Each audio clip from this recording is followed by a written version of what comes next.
熱騰騰的麻油與切片薑母大火快炒，再放入大塊鴨肉。另一頭的大鍋早已用小火慢燉，加入甘蔗和店家特制中藥包熬好的湯頭，最後和炒好的鴨肉合而為一，香氣四溢的薑母鴨大功告成。雖然現在天氣炎熱，但還是有不少人專程來吃薑母鴨。晚上的天氣有點涼爽了，然後所以現在就想說趕快來先吃一波。也没有很熱，现在很凉爽，然後店裡面都有電風扇啊什麼的，都還可以，挺涼爽的。你看我現在也沒有汗啊。吹着運河晚風，配上一鍋薑母鴨，在夏天成為另類的飲食體驗。俗話說冬吃蘿蔔夏吃薑，業者首次在高溫的季節開店，生意雖然不如冬天旺，但持續營業，不僅維持店面運作，也照顧員工生計。我們是小月啊，所以呢，我們店有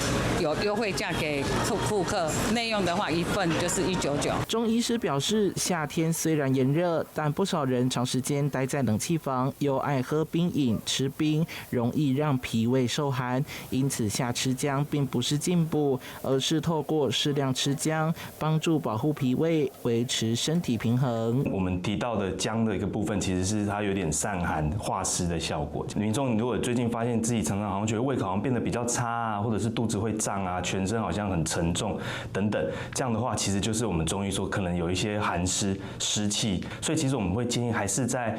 早晚天氣沒那麼熱的時候，要適當運動，流一點汗，其實這個對身體的整個代謝會更好。關於夏天如何養生，醫師推薦紫蘇、藿香和淡竹葉3種藥材泡在一起，能清熱解暑，或是按足三里、內關、陰陵泉3個穴位，可以有調理脾胃、改善暑濕造成的困重感。記者周懷談的報道。